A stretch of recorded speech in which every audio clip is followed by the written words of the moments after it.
Capitolul 2. Istorie și metodologie din cartea Putere versus Forță, scrisă de David R. Hawkins. La baza acestui studiu stă o cercetare realizată într-un interval de 20 de ani, care a implicat milioane de calibrări pe mii de subiecți de toate vârstele și tipurile de personalitate, proveniți din toate domeniile vieții. Prin structură, acest studiu este clinic în metodă, având prin aceasta implicații pragmatice universale. Deoarece metoda de testare este aplicabilă tuturor formelor expresiei umane, calibrările au fost aplicate cu succes în literatură, arhitectură, artă, știință, evenimente din viața de zi cu zi și, nu în ultimul rând, complexității relațiilor umane. Prin urmare, tehnica propusă de noi este aplicabilă experienței umane în întregul său. Din punct de vedere al mentalului lor, gama subiecților testați a cuprins atât oameni numiți îndeopște normali, cât și pacienți cu afecțiuni psihice severe. Testarea subiecților a avut loc în Canada, Statele Unite, Mexic, America de Sud și nordul Europei. În plus, originea socioculturală a subiecților reunea reprezentanți ai tuturor țărilor, etniilor și religiilor. În ceea ce privește vârsta, subiecții s-au regăsit atât în copii, cât și în bătrâni de 90 de ani, cuprinzând de asemenea un spectru larg de stare de sănătate fizică și emoțională. Subiecții au fost testați de numeroși cercetători, fie individual, fie în grupuri. Dar în toate cazurile, fără nicio excepție, rezultatele au fost identice și consecvente, îndeplinind cerința fundamentală a metodei științifice: obținerea aceluiași răspuns în cazul repetării unui experiment, replicabilitatea experimentală perfectă. Subiecții au fost selectați la întâmplare și au fost testați în cele mai diferite așezări fizice și comportamentale: în vârful munților sau pe malul mării, la petreceri în vacanță sau în cursul unei zile obișnuite de muncă, în momente de bucurie sau de tristețe. Niciuna din aceste circumstanțe nu au avut niciun efect asupra rezultatelor testelor, care s-au dovedit a fi universal valabile, independente de orice factor străin, cu singura excepție a metodei de testare înseși. Având în vedere importanța deosebită a acesteia, metoda de testare va fi descrisă în detaliu în cele ce urmează. Fundalul istoric. În anul 1971, 3 fizioterapeuți au publicat un studiu referitor la testarea mușchilor. Dr. George Goodhart din Detroit, Michigan, studiase în detaliu tehnicile de testare musculară în practica sa clinică, descoperind astfel faptul că puterea sau slăbiciunea fiecărui mușchi erau legate de sănătatea sau patologia unui anumit organ al corpului. Apoi a determinat faptul că fiecare mușchi era asociat cu un meridian de acupunctură și a corelat cercetarea sa cu cea a fizicianului Felix Mann în privința semnificației medicale a meridianelor de acupunctură. Până în 1976, cartea lui Goodhart despre kinesiologia aplicată ajunsese la ediția a 12-a, iar el a început să predea tehnica amintită colegilor săi în același timp, publicând lunar casete cu diverse studii. În scurtă vreme, munca sa a fost preluată și de alți cercetători, fapt ce a condus la înființarea Colegiului Internațional de Kineziologie. Mulți dintre membrii acestei organizații au făcut parte și din Academia de Medicină Preventivă. O expunere completă cu privire la dezvoltarea acestui domeniu a fost realizată de David Walter în volumul său despre kinesiologie aplicată, publicat tot în 1976. Cea mai izbitoare descoperire a kinesiologiei a fost, dintr-un început, demonstrația clară a faptului că tonusul muscular slăbește instantaneu atunci când corpul este expus la stimuli dăunători. De exemplu, dacă un pacient cu hipoglicemie își pune zahăr pe limbă, mușchiul deltoid, cel care este în general folosit drept indicator, slăbește imediat. În mod asemănător, s-a descoperit și faptul că substanțele benefice corpului întăreau instantaneu tonusul muscular. Deoarece această slăbire a tonusului muscular indica prezența unui proces patologic în organul corespondent respectivului mușchi, detectat de asemenea și de diagnosticarea prin acupunctură și examinarea în laborator, ea a reprezentat un instrument foarte folositor în detectarea bolilor. Mii de specialiști au început să folosească metoda kinesiologică astfel încât datele s-au acumulat rapid, demonstrând faptul că nu este vorba doar de o tehnică de diagnosticare importantă și precisă, ci și de una foarte potrivită pentru monitorizarea modului în care pacienții răspund la tratament și la medicație. Tehnica a sfârșit prin a fi larg acceptată în rândurile profesioniștilor diferitelor discipline și, deși nu a devenit imediat un curent în medicina tradițională, a fost intens folosită de practicienii holistici.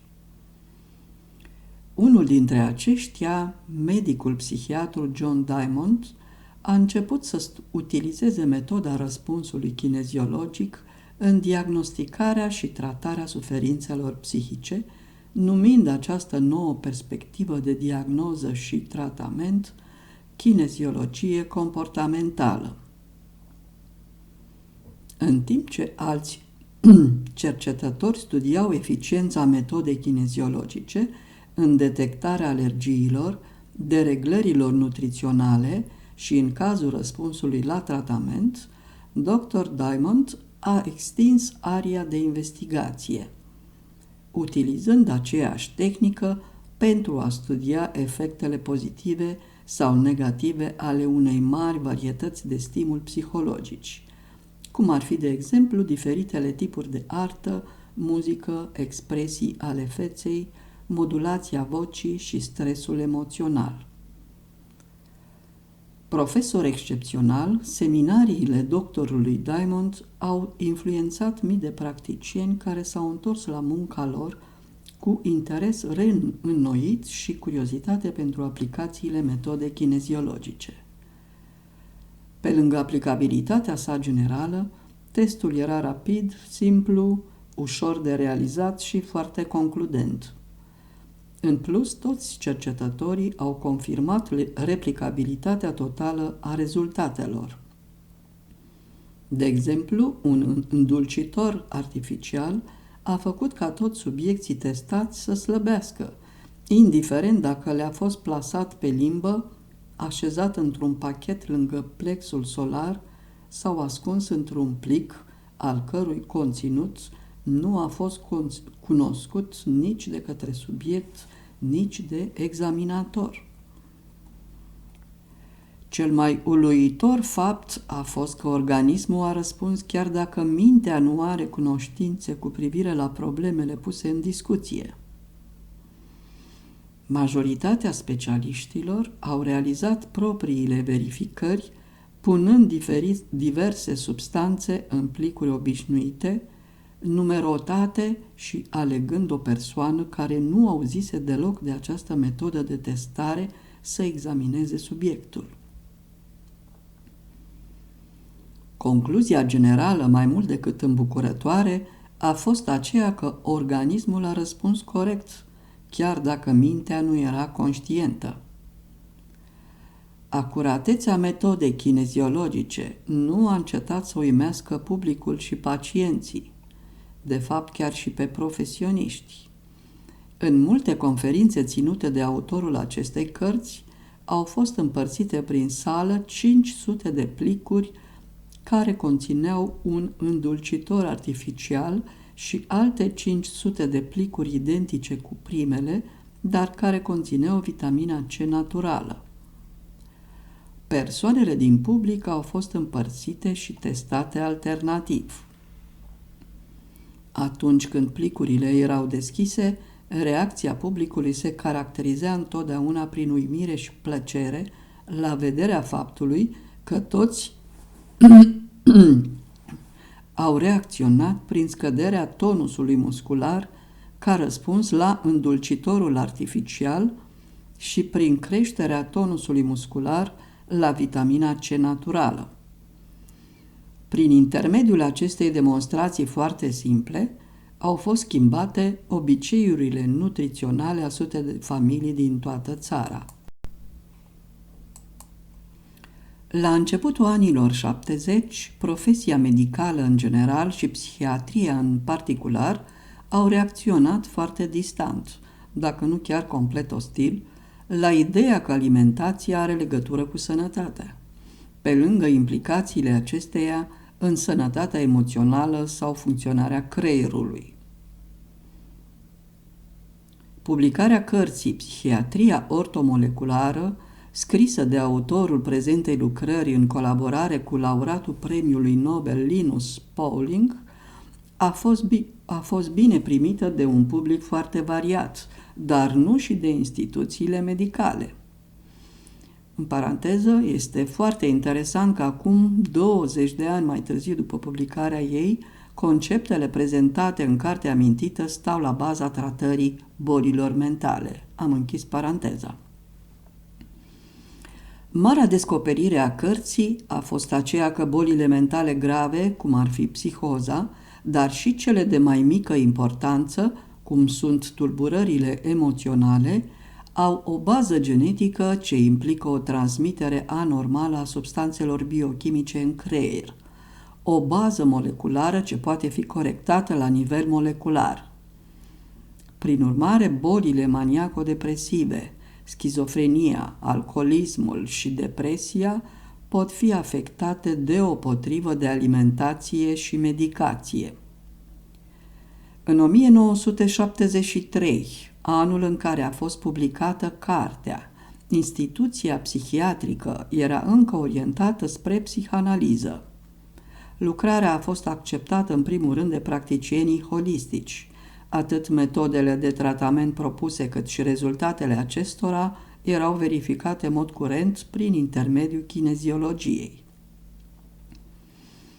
Totuși, cea mai mare influență clinică a avut-o demonstrație a doctorului Diamond, prin care se afirma că organismul slăbește instantaneu ca răspuns la atitudinile emoționale nesănătoase sau la stresul mental. O adaptare a acestei tehnici de testare musculară, folosită de altfel de majoritatea practicienilor, a fost utilizată în studiul nostru într-un interval de 15 ani. Majoritatea practicienilor și cercetătorilor, precum și autorul prezentei lucrări, au observat că răspunsurile la teste au fost complet independente de sistemele de credință, opiniile intelectuale, rațiunea sau logica subiecților. De asemenea, s-a observat faptul că, în cazul în care organismul subiectului slăbea în timpul testării kineziologice, această slăbire era însoțită de o desincronizare a emisferelor cerebrale. Tehnica de testare.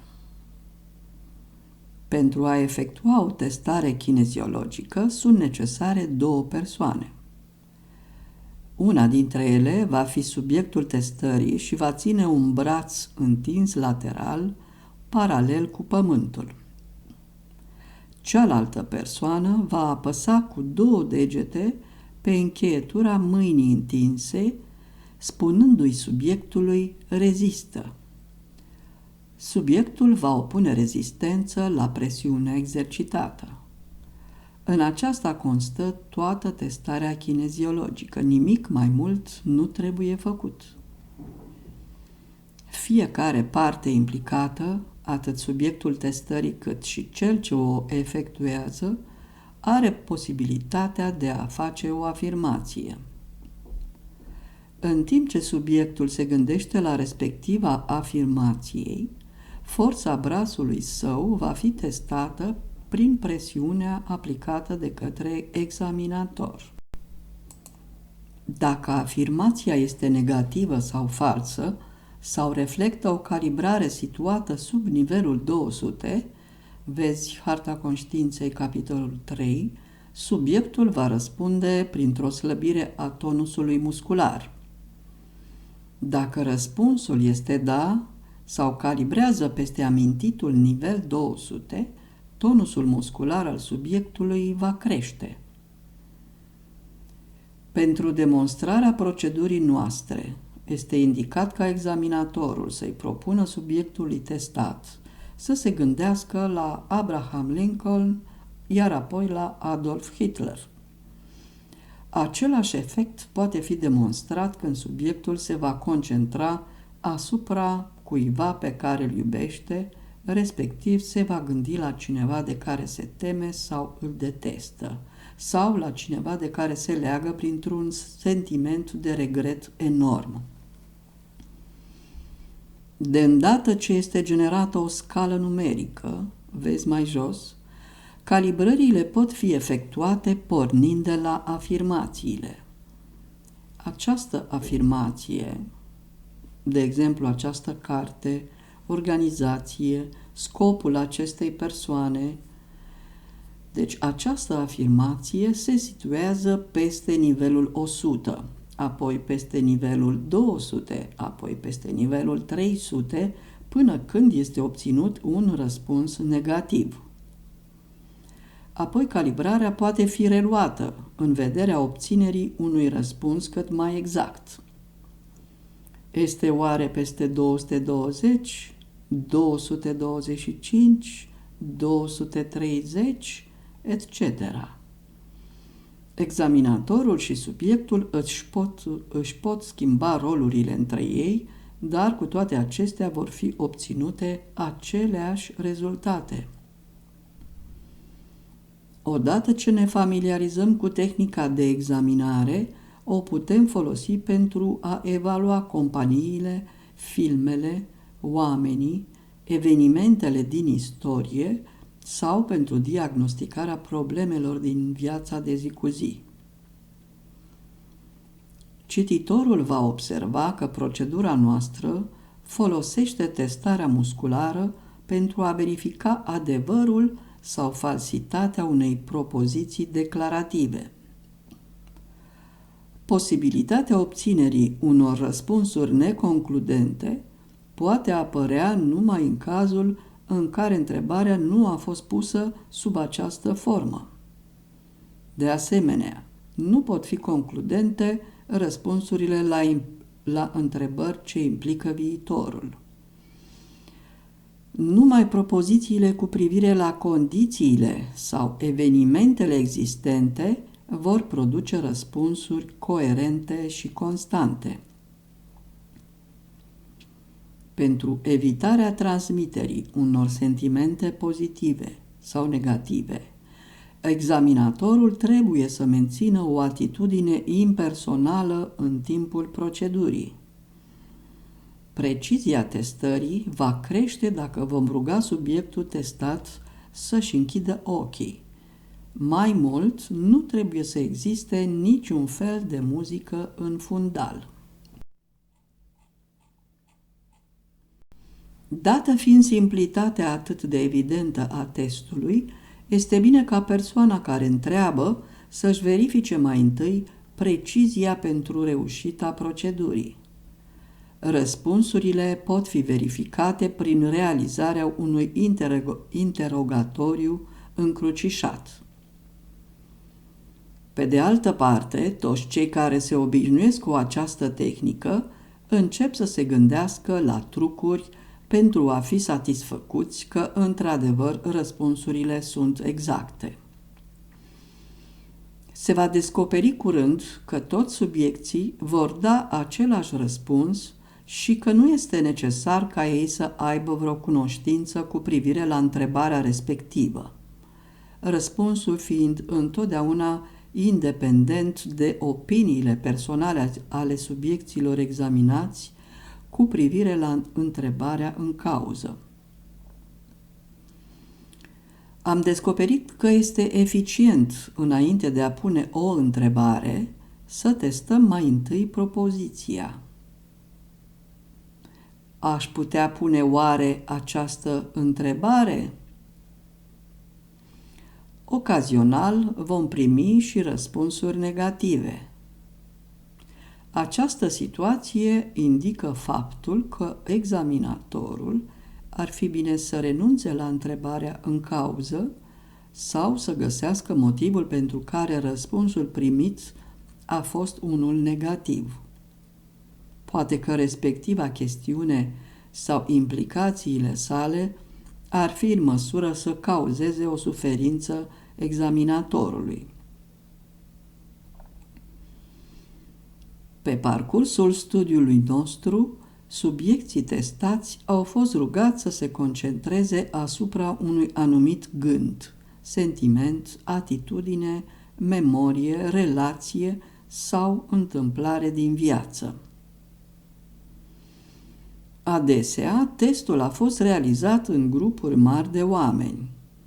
Din rațiuni legate de demonstrația în sine, am stabilit regula ca la început să cerem subiecților să-și amintească de o perioadă când erau furioși, supărați, geloși, depresivi, dominați de sentimente de vinovăție sau teamă. În acest punct, toți s-au simțit slăbiți. Apoi am rugat să se gândească la sentimentul degajat de o persoană iubită sau la o situație pozitivă din viață, iar toți au prins puteri.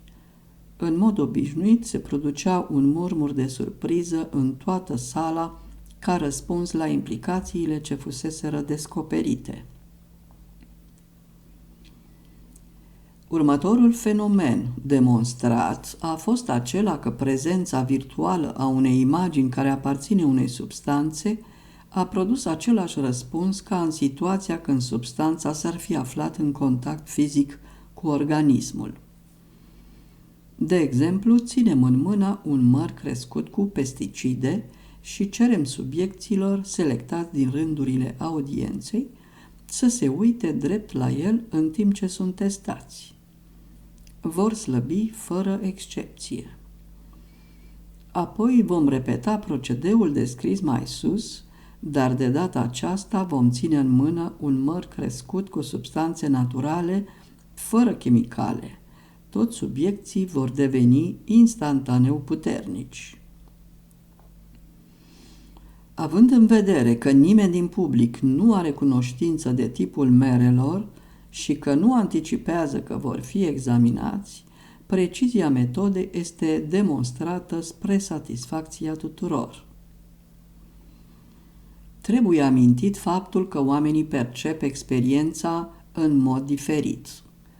Unii adoptă de la început o atitudine emoțională, alții sunt mai auditivi, iar alții mai vizuali. De aceea, întrebările cu privire la o persoană, situație sau experiență ar trebui să evite exprimări de tipul „cum te simți?” sau „cum vi se pare?” „cum sună?” „cum arată?” În mod obișnuit, dacă îi se va spune „gândește-te la această situație” sau persoană, loc, lucru sau sentiment, subiectul va selecta instinctiv modul său cel mai potrivit de a o aborda. Ocazional, în efortul, chiar inconștient, de a-și masca răspunsul, se poate întâmpla ca subiectul să-și selecteze o cale diferită de modalitatea sa obișnuită de a procesa informațiile, dând astfel un răspuns fals. Atunci când examinatorul provoacă acest tip de răspuns, întrebarea ar trebui reformulată. De exemplu, un pacient care se simte vinovat în legătură cu faptul că este supărat pe mama sa, se poate gândi la o poză a acesteia, trecând astfel testul, dar dacă examinatorul va reformula întrebarea, cerându-i subiectului să se gândească la atitudinea sa actuală față de mama sa, el va slăbi imediat. Alte precauții pentru a menține precizia testului includ scoaterea ochelarilor, în special dacă au rame de metal, și pălăriilor. Prezența materialelor sintetice pe cap cauzează o slăbire a tonusului muscular. Brațul care este supus testării trebuie să fie fără bijuterii, evitându-se în mod special ceasurile cu cuarț. Când se întâmplă să se producă un răspuns anormal, trebuie descoperită cauza acestuia prin investigații aprofundate. De exemplu, examinatorul ar putea folosi un parfum la care pacientul are o reacție negativă, ducând astfel la producerea unui răspuns negativ fals. În cazul în care examinatorul eșuează în mod repetat să producă un răspuns precis, trebuie evaluat efectul vocii sale asupra subiectului. Unii examinatori, cel puțin uneori, pot elibera din vocea lor suficiente emoții negative pentru a afecta rezultatele testelor. Un alt factor ce trebuie luat în considerare în cazul unui răspuns paradoxal este cadrul temporal al amintirii sau al imaginii implicate. Dacă subiectul supus testării se gândește la o persoană dată sau la relația dintre ei, răspunsul său va depinde de perioada pe care o reprezintă amintirea sau imaginea. Dacă acesta își amintește de relația din copilărie cu fratele său, el ar putea avea un răspuns diferit față de situația în care el se va gândi la relația actuală cu acesta. Întotdeauna întrebările trebuie să fie foarte precise. O altă cauză a unor rezultate paradoxale ale testării este condiția fizică a subiectului, care poate fi afectată de stres sau de slaba funcționare a glandei thymus. În urma interacțiunii cu un câmp energetic foarte negativ. Glanda thymus constituie punctul de control central al sistemului energetic de acupunctură al corpului, iar atunci când energia sa este foarte scăzută, rezultatele testelor sunt imprevizibile.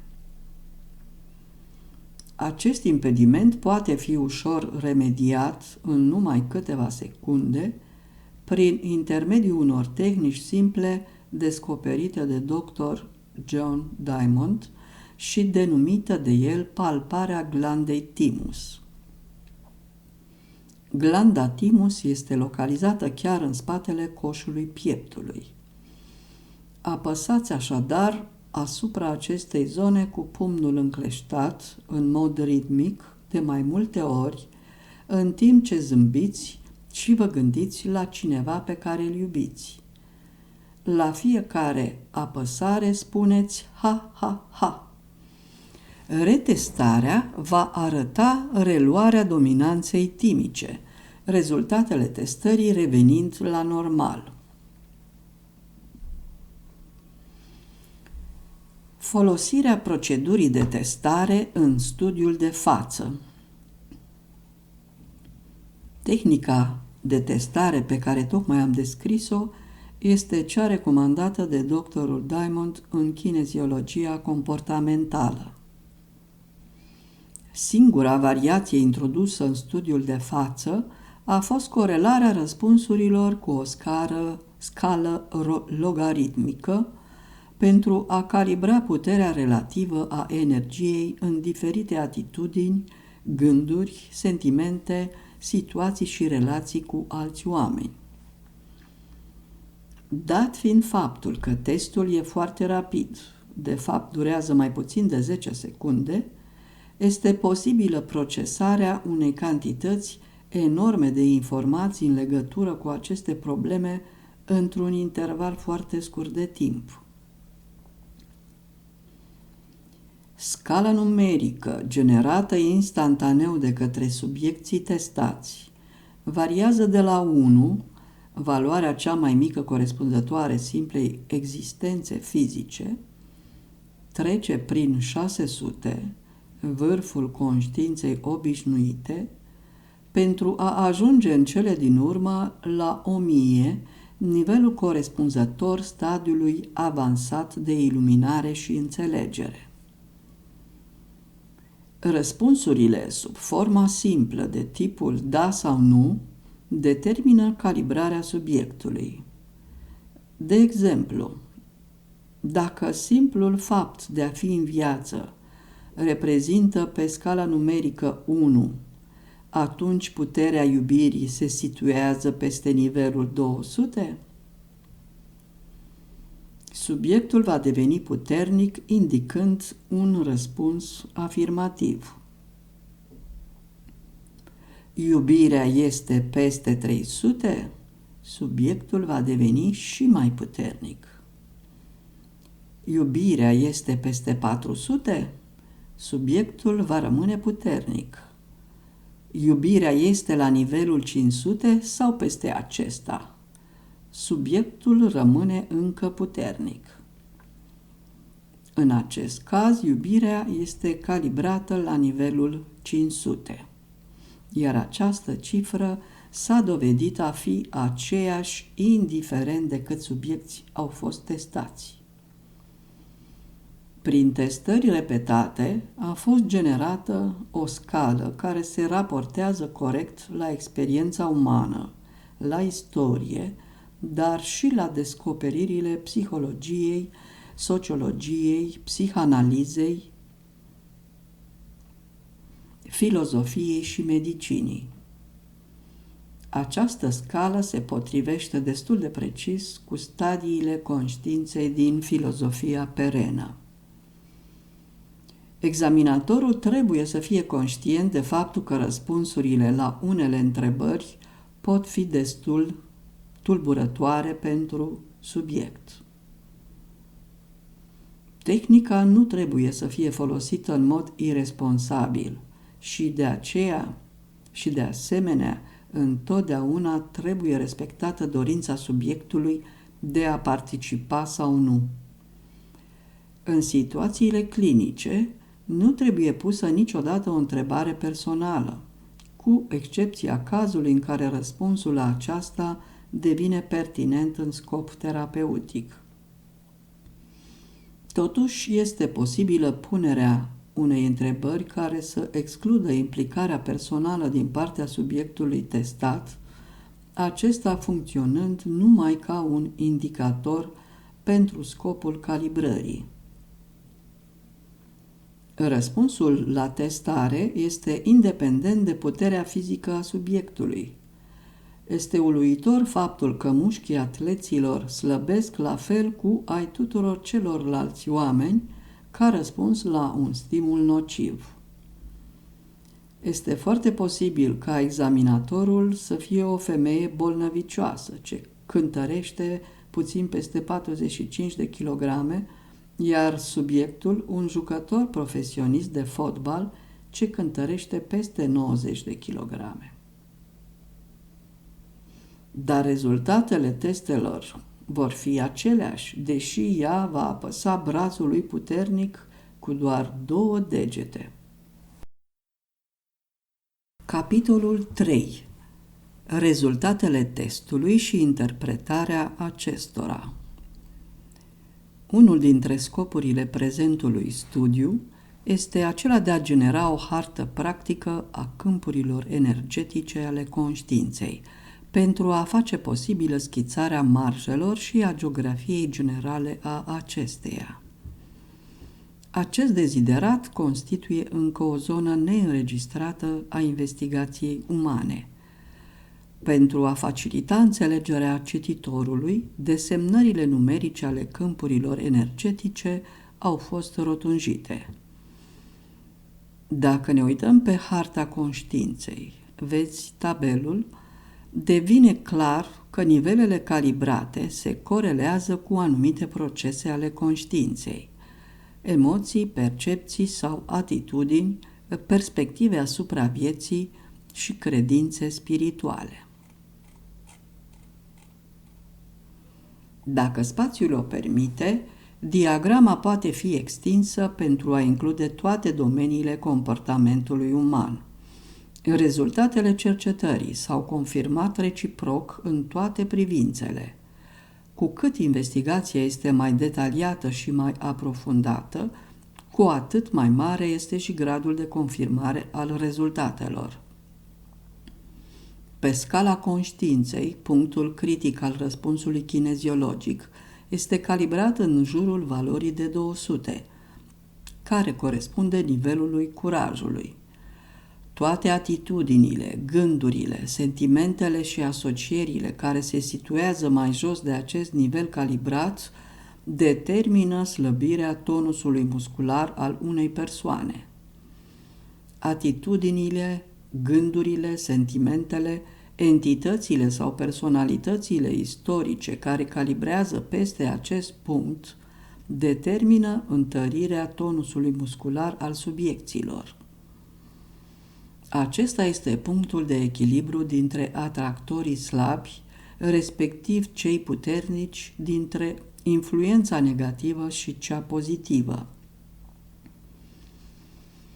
La nivelele inferioare pragului de 200, impulsul primar este supraviețuirea, iar în zona disperării și a depresiei, situate la ultimul nivel al scării, până și acest motiv lipsește. Nivelele imediat următoare, cele ale fricii și furiei, sunt caracterizate de impulsuri de egocentrism care provin tocmai din această nevoie de supraviețuire. La nivelul mândriei, motivul supraviețuirii se poate extinde și spre înțelegerea nevoii de supraviețuire a celorlalți. Atunci când o persoană trece însă de limita influenței dintre negativ și pozitiv, ajungând la nivelul curajului, bunăstarea celorlalți devine din ce în ce mai importantă.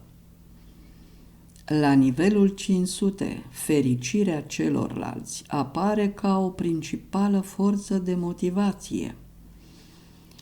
Marjele superioare ale nivelului 500 sunt caracterizate de interesul pentru conștiința spirituală, atât cea individuală cât și a celorlalți.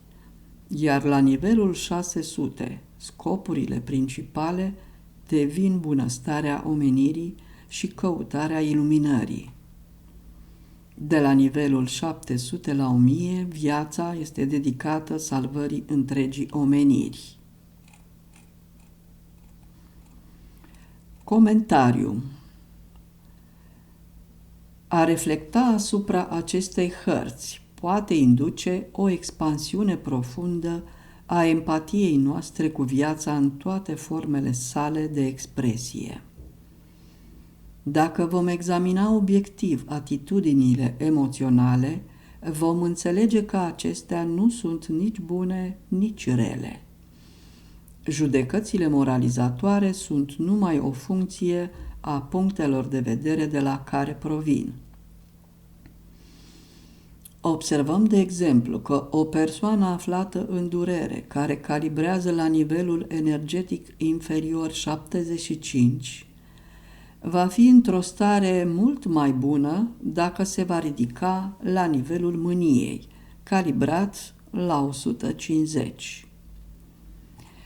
Mânia, în sine o emoție destructivă, rămâne încă o stare inferioară a conștiinței, dar, după cum o arată istoria societății, apatia poate limita atât indivizi izolați cât și întregi subculturi.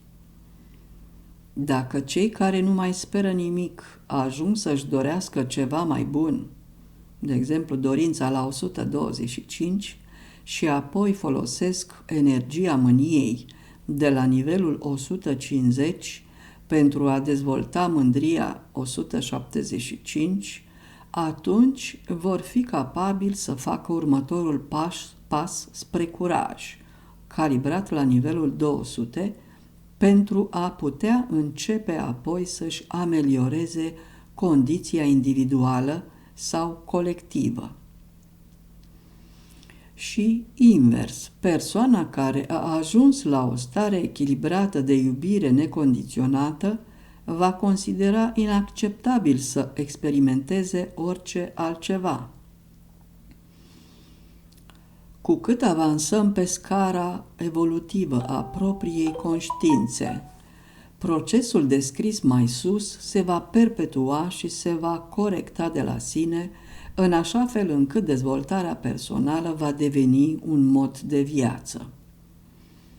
Acest fenomen poate fi observat în mod obișnuit printre membrii grupurilor de autoajutorare bazate pe cei 12 pași care lucrează constant pentru a depăși atitudinile negative de genul victimizării sau intoleranței. Persoanele care se situează mai jos pe scala conștiinței pot găsi că aceste atitudini sunt acceptabile, putând chiar să le apere sau să le justifice.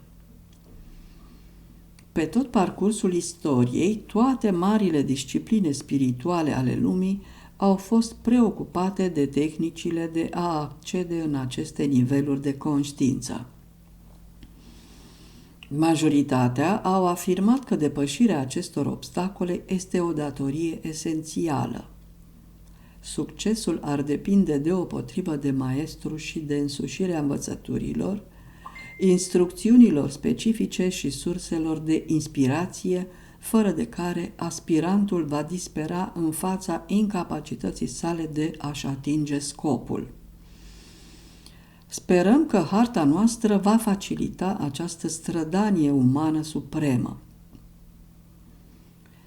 Efectul epistemologic al conștientizării acestei scheme este unul subtil, dar observabil.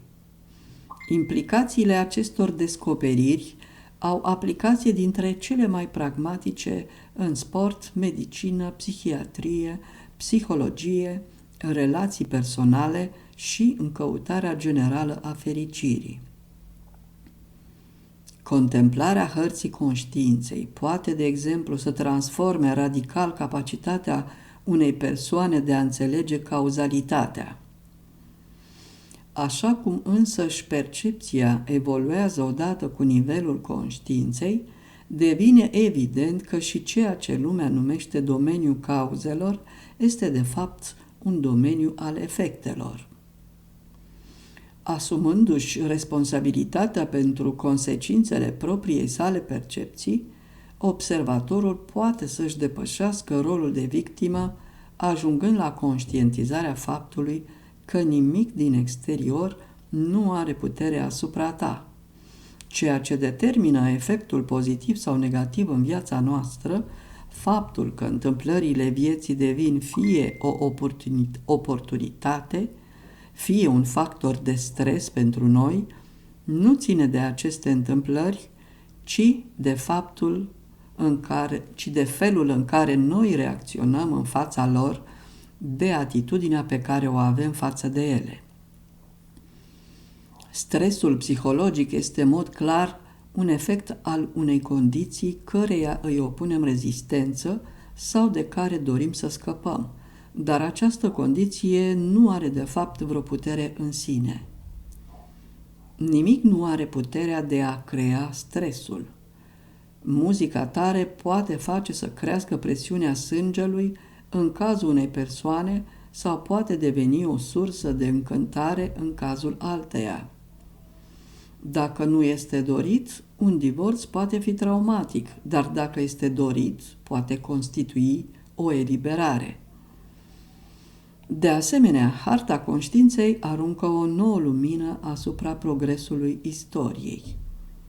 O distincție foarte importantă pentru scopurile acestui studiu este cea dintre forță și puterea adevărată.